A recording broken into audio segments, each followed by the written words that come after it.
BFM Business, Intégral Placement, idée de placement.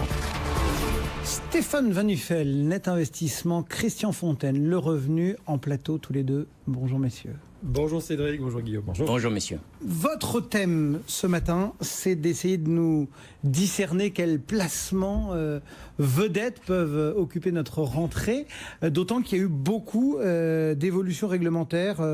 Il y a la loi PAC qui est à l'étude en ce moment. Il y a effectivement cette question agitée par Christophe Castaner sur les droits de succession. Il y a le prélèvement à la source. Il y a tout ce qui touche à l'immobilier avec la loi Elan. Christian, comment est-ce qu'on doit se positionner? Alors, au-delà des nouveautés réglementaires ou fiscales dont vous venez de parler, la vraie nouveauté pour les épargnants en cette rentrée 2018, c'est l'inflation. C'est le rebond de l'inflation, le retour de l'inflation au mois d'août, plus 2,3%. Et qu'est-ce que cela implique pour la gestion de vos placements, pour la gestion de votre patrimoine? Sans doute des décisions à prendre, puisque un petit calcul de coin de table vous apprendra que les épargnants français en 2018 vont perdre quand même plus de 15 milliards d'euros de pouvoir d'achat. Il suffit de regarder uniquement à cause de la hausse des prix. Quel est le montant que les Français détiennent sur leurs deux placements privilégiés, préférés? Le livret A, environ 400 milliards d'euros, en comprenant l'ensemble des livrets défiscalisés, et puis l'assurance vie en euros, 1300 milliards. On peut considérer que ça fait 1700 milliards d'euros. Sur ces 1700 milliards, les Français vont perdre cette année environ 1% de pouvoir d'achat, parce que ces placements nets d'impôts et de prélèvements sociaux, sauf dans certaines exceptions, notamment pour certains contrats bien ciblés, primés par le revenu, ces placements vont rapporter cette année moins que l'inflation. Plus de 15 milliards, retenons ce chiffre, plus de 15 milliards d'euros de perte de pouvoir d'achat pour les épargnants en 2018. Donc il faut réagir. Alors comment? Vous allez me dire, bien sûr c'est la diversification attitude, et puis après ça, si vous voulez, la seule chose qu'on peut faire aujourd'hui, c'est diversifier ses placements. Il y a l'immobilier bien sûr, et puis il y a les actions. Il faut que les Français osent les actions. Vous savez, cette année 2018, c'est une année particulière pour le revenu. Nous fêtons nos 50 ans. Oh là là. Vous les faites pas. Ça, Merci. 50 ans de conseil aux particuliers. Et donc, on a essayé de regarder quels étaient les placements les plus rentables sur 50 ans. Eh bien, le placement le plus rentable sur 50 ans, ce sont les actions, avec dividendes, on va faire simple, les actions, plus 7517% de gains sur l'ensemble de la période. Par an, ça fait 9% de gains. Et à l'autre bout de l'échelle, on trouve le fameux livret A, privilégié encore par de nombreux Français, plus 620%, qui a progressé moins que l'inflation. Donc, en cette rentrée 2018, attention à la hausse des prix. Ça veut dire dans votre petit tableau là, que vous avez calculé l'inflation sur 50 ans, c'est... L'inflation sur 50 ans, c'est 729%. Voilà. Tandis que la hausse du livret A sur la période, c'est 620%. Réflexion de base, mais fichtrement intéressante. Mathématiques, de toute façon. Alors, quand on rentre au mois... Parce que la crise, on va l'appeler comme ça, des années 2000 en bourse, quand même, a battu en brèche un petit peu ce qui avait prévalu jusqu'à la bulle des nouvelles techno, des TNT, comme on disait à l'époque. Battu en brèche un peu l'idée que la bourse gagnait à tous les coups. Non, sur 50 ans, la bourse gagne à tous les coups. Alors, oui, c'est toujours pareil. Alors, je suis obligé de temporiser un peu ce que vous êtes en train de dire, mon cher Cédric. Merci Christian, déjà, de prendre cet angle-là et de nous inciter à aller vers l'assurance vie ou autres placements financiers, et en particulier vers les actions ou les unités de compte, et qu'on mette pour l'instant de côté un peu le fonds euro, et que ce soit le livret A qui en prenne pour son compte aujourd'hui, parce que c'est pas toujours le sujet. Bon, qu'est-ce qu'il faut retenir en cette rentrée? De la diversification, bien sûr, et d'ouvrir ses chakras sur des chiffres très simples qu'on connaît tous et qu'on répète depuis des années, et que Christian vient, avec beaucoup de professionnalisme, d'expliquer.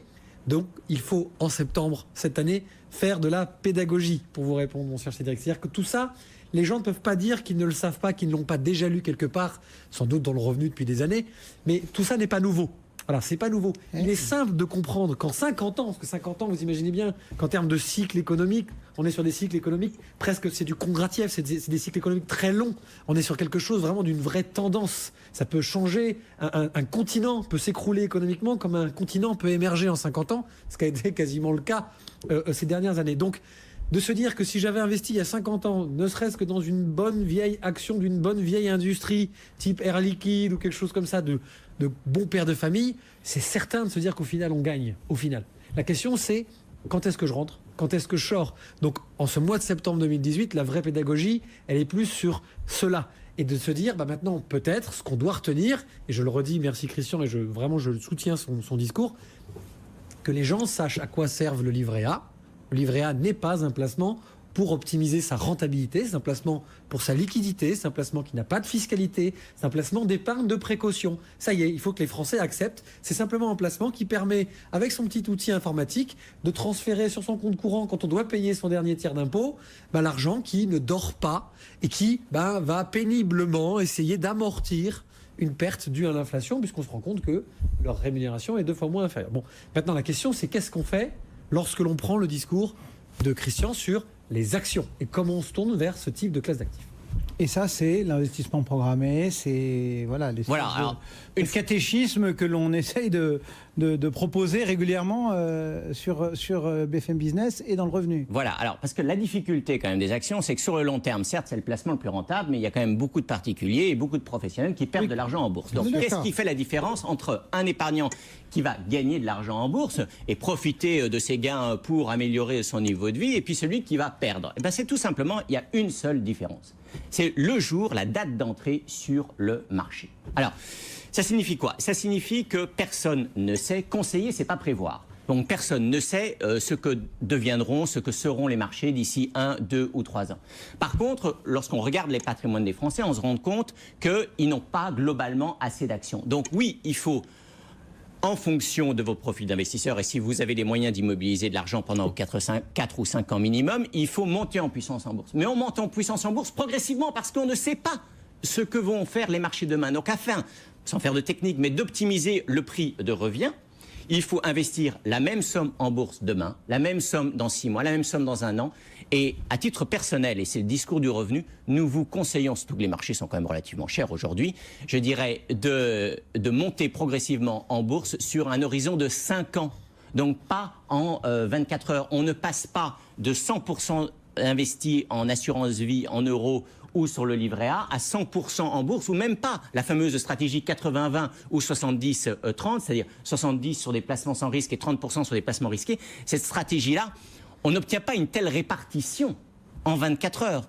Il faut très souvent 4 ou 5 ans pour la mettre en place. C'est vraiment l'une des clés du succès en cette rentrée 2018.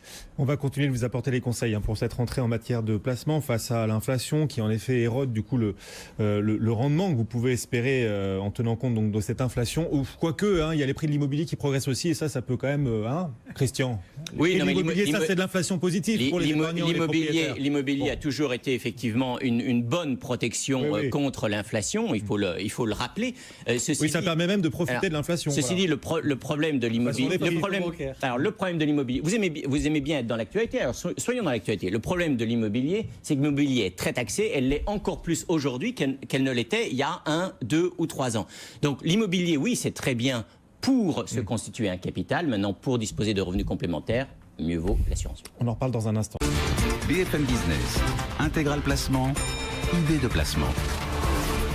Christian Fontaine et Stéphane Van Nuffel, du coup, on fait comment pour essayer de prendre ce classement et de l'appliquer en termes de gestion de patrimoine? On passe par de l'assurance vie en UCisant au maximum son enveloppe assurantielle? Merci Cédric. Je voulais apporter cette petite précision. On n'a pas la journée pour faire la liste complète et l'inventaire à l'après-vert de toutes les solutions qui permettent de toucher du doigt les marchés boursiers. On va donc plutôt s'activer vers l'assurance vie, parce qu'on est d'accord qu'on le voit depuis le début de l'année, l'assurance vie est redevenue vraiment, et ça a été déjà, mais encore plus le placement préféré des Français. Les collectes sur les contrats d'assurance vie sont positives depuis le début de l'année. Et surtout, il y a, ce que moi je surveille, parce que ça fait partie un peu de mes chevaux de bataille, je surveille le taux d'unités de compte, donc ce qu'on va appeler la bourse, même si dans les unités de compte on retrouve l'obligataire, les actions, le monétaire, en fait tout ce qui n'est pas un fonds euro garanti, les UC prennent de la place. Donc, quasiment en juillet, on a atteint, pour dire de bêtises, je crois 29 ou 30% de la collecte nette de juillet se fait en unités de compte. Et grosso modo, sur le premier semestre de l'année 2018, on est à peu près sur cette proportion, ce qui est beaucoup plus que la proportion d'unités de compte sur les 1710 milliards qu'il y a sur des contrats d'assurance vie au global, puisque En gros, on a 80% en fonds. ouais, 82 ou 83%, Ouais. même on est à moins de euros. 20% Hmm. d'unités de compte. Bon, donc on va se tourner vers les unités de compte. Bon. Qu'on le fasse progressivement ou pas, je partage bien sûr l'avis de Christian, parce qu'il faut être bien sûr opportuniste dans le bon sens du terme. Ça veut dire que vous avez une somme d'argent, est-ce que c'est la peine de la mettre d'un coup, ou est-ce que je prends mon temps pour avoir la bonne porte d'entrée? Je ne peux pas remettre en question cette stratégie. Maintenant, je vais me tourner vers les unités de compte au sein d'un contrat assurance vie pour deux choses. Et après, je vous dirai une chose que je regrette. D'abord, les unités de compte vous permettent de toucher à la totalité de ce qui est une classe d'actifs non garantie.